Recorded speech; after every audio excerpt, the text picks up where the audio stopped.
It's beautiful. We're here with the goat. We're here with Justice. Hey How are you everybody, doing? I'm good. How are you? I'm doing great. We were just talking a little bit about your titles. You have so many titles, like 124. 4.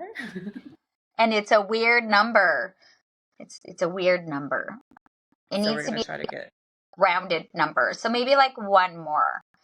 And then 125. It sounds nice. It's not an awkward, weird loner number. hint, hint to anyone out there listening. I am competing in EDIs. Oh my God. EDI, East or West? West. Where's that gonna be at? Platinum 84 in Denver, Colorado. I have never been. I have actually been at that club multiple times because I have Is competed there multiple times.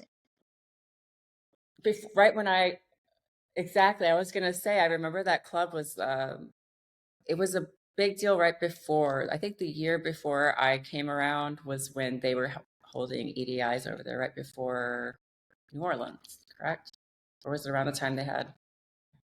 All Yeah, because right, yeah. there's in Los Angeles for the West, anyways.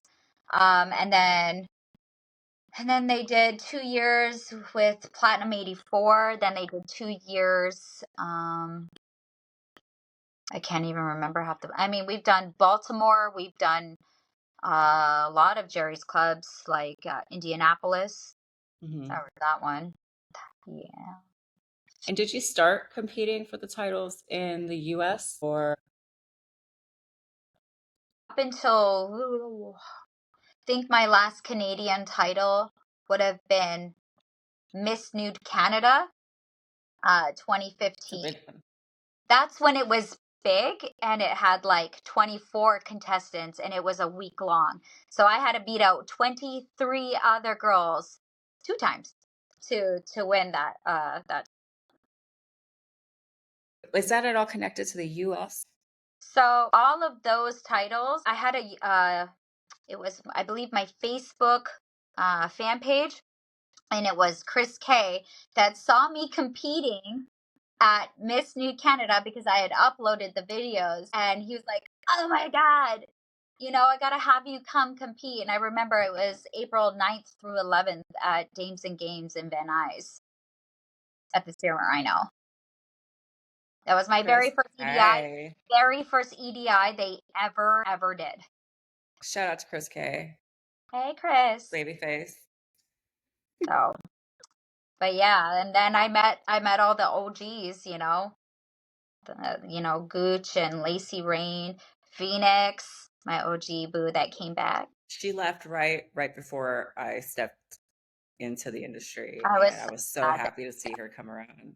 I know. I was like, gee, I was the only one left. There was you, Janine, Phoenix. For a while, I can't. Her name's not coming to me right now. It was right before COVID, and like Lacey was working in Vegas for a while there. It was in Vegas, and then from Vegas she went to So Michigan. From Michigan she went down to that's Huntsville. Yeah, so yeah. It was like the end of an era. That's yeah. crazy. Phoenix popped back up. You and Janine are everywhere on every flyer at the moment. Well, you were last year. Excuse me. You were Last year, last year on every flyer. oh my You were God. everywhere. Like insanely booked last year. Sometimes I was doing 3, 4 weeks in a row. I was just like, I was so burnt out that I literally this year, well, leading up to this year, I was like, I need a bit of a break. Like, I want to focus on this for a little bit. And So, how did you do that? Because you do have a child.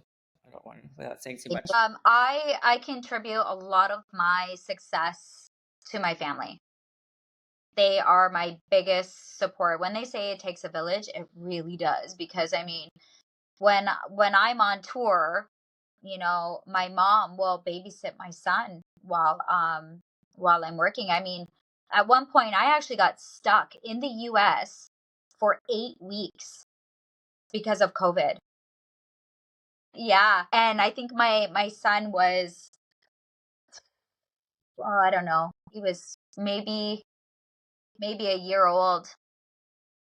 Yeah, I came down for Expo in Miami, and Mhm. then I got notified by the government that they were going into full lockdown again. And if I entered the country, I would have to be in a government facility for 2 weeks at my own expense, was roughly 3,500. So I was like, "Oh, fuck that." So Janine Jericho actually let me spend the summer with her, and I spent every day just FaceTiming my baby. Uh, That it was hard for me. I'll tell you that it was hard, and it was actually like, nobody was really booking features. So Warren Colazzo from the Dollhouse of Tampa, he man, he just took me in, and he was like, "This is your house. You work here. Don't worry about nothing. We've got you." And I was like, "Oh my God." So it's like, when you respect others, they'll respect you, and the real people will be there for you. So, that's really sweet of him. I had no idea. That's yeah. wild. Well, I also, don't really make big posts like that on social media. Yeah. I mean, sometimes it's good, sometimes it's shit. When people put their stuff out there. I like all the good stuff. I don't like seeing shit and stuff. Yeah, it's getting messy out there. And It's you getting know pretty what? I feel messy. like it's only been in the last couple years.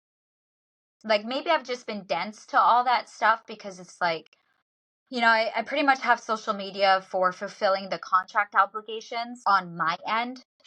I'm supposed to advertise. It helps me, helps them, you know, or cross promotion with other girls. I'm down for that. And then I'm like, here, people, I'm still human. I have a life, you know, I'm That's not. hard. That's hard. So, How do you keep, how do you, now I've seen you run yourself completely down. You still looked great, but like we were at a restaurant once, I believe it was in San Diego. And I remember we were chatting and they had lost your luggage. yeah, Um, Flights were a mess. yeah, And you still had to go up there and put on a show. Like, and it's content. not just, people don't really understand that you're not just going in a backpack or a dancer bag and showing Yeah. up and performing. So you've got to have your music. That was, You're doing a whole production. that was for Miss Expose. That was the year that Shar won. I ended up getting runner up. But yeah, there was a huge ice storm, so I got delayed by a whole extra day. And then yeah, on top of it, they had lost my luggage, so I didn't have makeup, I didn't have stuff to do my hair, I didn't have costumes. But Dino's mom was like a seamstress, and we were ready to throw on some like sex store costume and fucking rock it out. But the next day I had Lord. to go to the airport 3 times, and I finally got my luggage. That Yeah. story made me start air tagging my stuff. Yeah, No, like it I hid it in there and forgot about it. it happens to me so much. I'm like, how can you lose my luggage? It's the size of a fucking human being. I It's travel usually with a lot of full shit. on hockey bags. You can't lose it. It weighs more than you. I am the They epitome will find a way. of them. Like you I literally love see it. I love both it. of these giant bags like this on each shoulder, and people look at me at the airport. I'm like, I'm Canadian. Like she disappears under her bags. We've seen it. Well, contest time, it's like, man, with the machines and the prop, and you know me, I'm like a prop master, so I make all the props where I can fit them in these bags, right? So They don't make them like you anymore. I'm I'm a just saying. I'm a very rare breed. I like to You joke. are. But seriously, I'm not going to say this to discourage anyone from trying to make things better, but it seems like a lot of really good, amazing features. It's been kind of limited right now, but there are a lot of features. Yeah, And I think that some of that could be fixed if we could just get out there some of the information as far as what is actually expected of you yeah, and the actual behavior that is expected. And So it is very much appreciated. The old school mentality is when you do get a booking, you have to perform like it is the last booking you're ever going to get. It doesn't matter if there's 3 people in the bar or 300 people in the bar. You need to put the same amount of energy, right? Because that's what you're being paid for. So, girls who want to break in, it's not as simple as, okay, well, I just got this $500 Jackie. It's not about a $500 costume. It's about what you're bringing to the stage, right? And these contests that we're all doing, it gives these girls an opportunity to be seen. But I feel like a portion of it is the OGs. I think it's like a double-edged sword. I feel like we need to install some knowledge into the newcomers, how to behave, don't chirp on social media, for example, because it's not one person that sees it, it's everybody that sees it. And then everybody, it is literally like, what is it, broken telephone? By the time it gets to whoever, it's a completely different story. So everyone sees that and it's not attractive, right? And I know some clubs won't book certain people because they're seen as problematic or toxic or whatever. And then yeah, it's just pretty much performance, always performing well. Then it's, being a positive icon in the industry. You don't have to be in the industry for 5, 10, 20 years to be a positive influence in the industry. Helping out your fellow sisters, that goes a long way. You know what I mean? Compete. Social Working media. together. Yeah. So I don't know. I was very surprised when I first started dancing. Everyone kind of expected us to be really catty. That's always the perception. You're going to go in and everyone's going to be really bitchy to each other.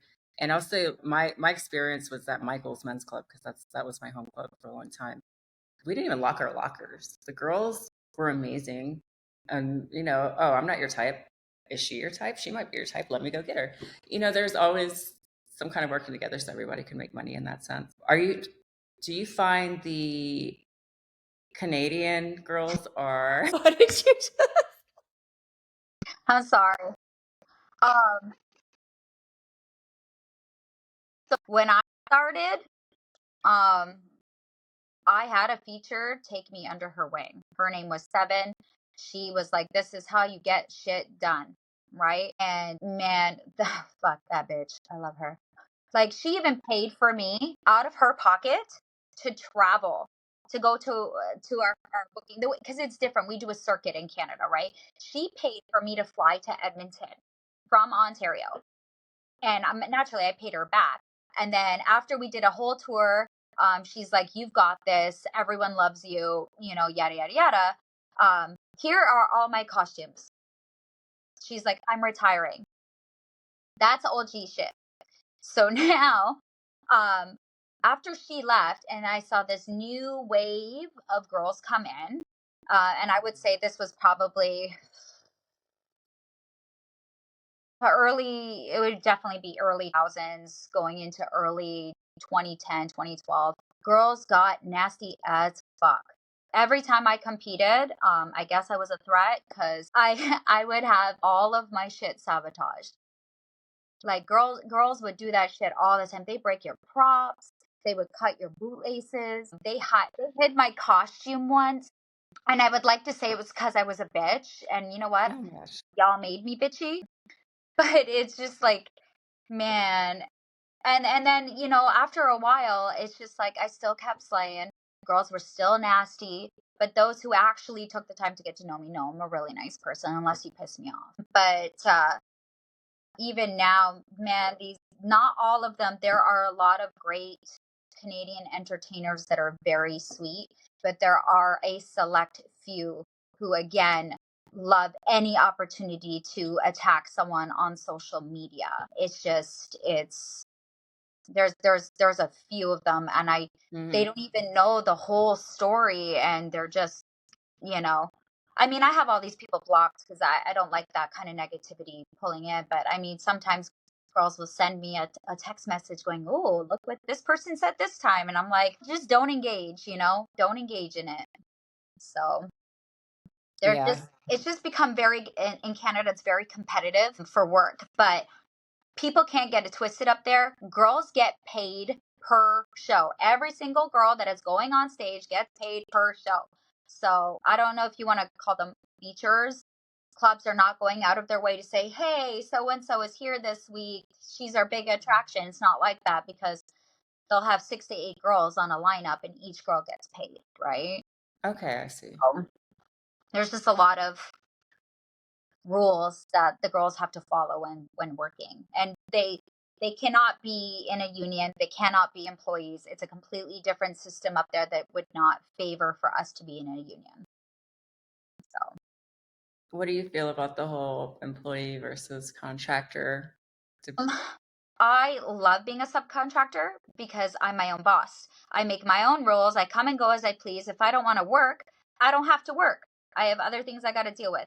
The moment I'm an employee, I have to answer to somebody else. It's just, it for me, it in my life, it doesn't work for me. So I'm happy being a subcontractor. Take my money. Same. I've watched how actual unions work outside of the industry. It's not anything we It's need. We don't want right. it. Y'all keep that. It's like, sure, it's great to have somebody fight for you for a bunch of other things, but for our industry, I'm not for it personally. Whatever floats y'all boats, but for me, I like being a subcontractor. Same, same. I Mhm. was going to ask you another question and I completely got sidetracked by the contractor one. Oh, what's coming up? You have EDI this year and you're working on your house. Yeah, well, I like taking old homes, and while I'm living in them, I like to fix them up. So So my cool. whole family has been in some sort of a trade one way or another. So I don't do everything by myself. I do have to call in reinforcements from time to time, but like big plumbing jobs, like moving a sewer stack, for example, and tapping into the city sewer line. That I call my brother-in-law's kid. Hey, this is a big job and a dirty job I don't want to do. Hmm. So, come to the rescue. If it's, putting in a new like line to the power panel, that's a little bit out of my league. I can put up lights, I can change, a light fixture, all that stuff. I can move some lines around and jump a line, but yeah, I'm on my That's really hot. third house now, so Keep I, I talking. call I call it tooling around with justice. That's awesome. Yeah, so um yeah, like my first house, I got it for $25,000. It was called a handyman special, and I was 21. And was it a handyman? 21? Yeah, yeah. I got it for 25 grand, and me and my family went in and we gutted it and we put all new shit and whatever. And back then in Canada, real estate was like really cheap back then. So I ended up selling it for 80,000, and then I ended up buying a house a few doors down, and that house was 55,000. And then I sold it for $267,800. That is crazy. I Yeah, mean, we only see one side of you. Okay, you're on stage, the you're bitchy, the performing. big features is what you guys The- see. But you know what? I learned when I first came around you guys, I was like, okay, maybe they're just stuck up. But then I got to learn, I got to know everybody, and I was like, everyone is kissing your ass all the time. And then half of the time, it's not because they actually want to kiss your ass, it's because they have horrible intentions. And like the other half's genuine. And how do you I can usually sniff them all out. I know when someone's being fake, you know.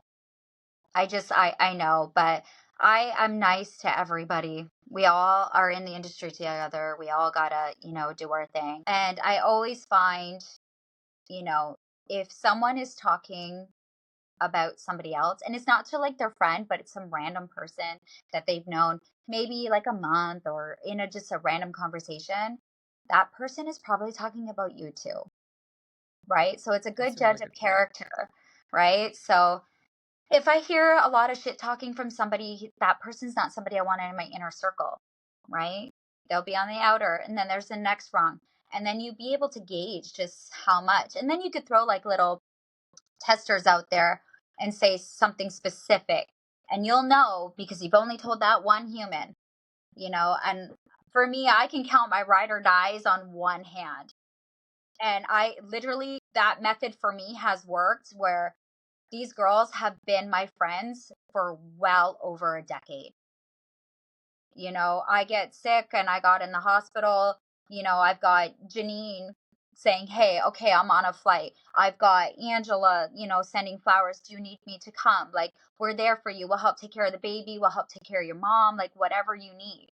I'm like, those are your ride or dies, you know, willing That's to so drop sweet. whatever to be there for you. Those are the people. Everybody else, it's great that we all get along. It's great that we can all help each other out and be friends and be cordial to one another. And then nobody says we all have to like each other. If you don't like me, fine.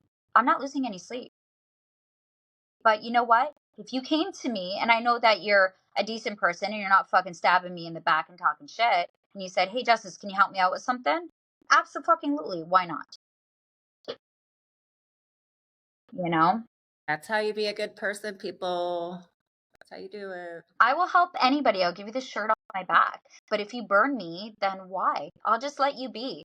I don't need to go out of my way and be lower myself to a level where, you know, it looks bad on me because everybody else is seeing. The whole world is a stage. Everybody's watching you even when you think they are not. I don't know. That's what I think. Beautiful, beautiful. I love I it. man, we just all just need to get along. I want to get you and Janine on here together. My boo. Yeah, I want to She hear and I, stories. man, we've been friends for 12 years. Had no idea where I had seen her before. And then I realized that she was in a lot of the, not muscle. Yes, because she did fitness competitions. And I used to be in Man, that world. So that kind of clicked. I'm like, holy shit, I know her. yeah, Oh, she's man, I when we would share a room together, she would have these massive fucking jugs of water. And I mean like a 4 gallon jug of water. And she would literally like it's just massive. And she would have like little like lines, you hmm. know, keep it up. Keep going. You're almost there. You fucking got this. Like, you know what I mean? Just like little, Yeah. yeah, personal affirmations. And she would just, and then the food, and then she looks at me, don't eat that. Don't eat that. And she's done coaching though. Like her hmm. methods do work. She had taken another one of our friends and like she had just trimmed down so much and she was competing. So it was That's just, awesome. yeah. So she knows what she's doing. I love that. We should Yeah. have her on here. I want to hear some more stories. About our retardedness. Yeah. I want all of them. That you All know right. how the first time I met her, the how I met her was Miss New Canada 2012. And somebody was being a very naughty girl and sabotaging everybody's shows. But only the aerialists, okay? So we actually believed it was the stage crew that was paid off. And so Gangster out there. oh, it's savage, babe. It's savage. So the stage guy took the one girl who was like high up there for definitely being on podium and clipped her rigging to a light fixture rather than the aerial rig itself. So she ate shit. And then everybody's aerial rigging went missing. Everybody's. Mine is a specific color, right? Because my real name has a TL in it. So Hmm. everyone would just call me teal, like the color. Hmm. So my rigging was always teal. And everyone's went missing. And I was like, well, fuck it. I'll just strap it. I may not be able to spin, but I'll fucking do something. And I remember Janine coming around the corner and she goes, I believe these are yours. And I was like, yes, they are. Where the fuck did she find them? She goes, they were put in my bag. And she's like, but my rigging is missing, but there's yours. And I was like, wow. Oh. Wow. And then I remember going into the office because I'm really like, if you say you're going to do something, you do something. And I went into the office and I said, listen, there's some shady shit going on and all the girls is going missing, so and so's and so and so's and so and so's. And that same guy stood in the office to overhear. And then he went to one of the other dancers and said that I said that she was the one sabotaging everybody. And I was like, I said no such thing. How can a girl who's also doing the aerials, her rigging go missing as well? And it's nowhere to be found. So we were like, That's some mafia shit. 1 year, I think it was Miss Canada 2013, the DJ decided in the middle of my aerial performance to stop my music and then say, but you told me to. Like, fuck, I did. And then sure enough, the owners of the competition were like, that's some bullshit. Bullshit. They're like, fuck, she told you that. And then they held the competition, like stopped it, and everyone was still sitting there. Not the DJ, the MC was like, everyone there's some technical difficulties, just wait a couple minutes. And then the owners were like, you want to go do it again? I was like, can I? He's like, fucking right. And that was like 10-15 minutes later. Went downstairs, redid my entire aerial routine. And that show actually had 2 different aerial routines. I ended up winning. So, Ooh, so right much show, praying right didn't time. go. Content are subjective. That's what I say. I love it. So we are at about the 30-minute mark almost. Mhm. And I do want to invite you to come back Yes. under other circumstances where I'm not, a mess. And I'm not in the middle of building walls and moving water lines and I'm just going to reiterate how hot that is and how you should definitely tell the whole world that you're also doing what you're doing. I could not. No, yes, you can. I would not. Not that hard, honest to God, babe. It's not that hard. It's just once somebody shows you how to, you can. And just knowing like when it comes to permits and stuff, knowing what's code. Hmm. So once you do all that stuff, then it's like, oh, okay.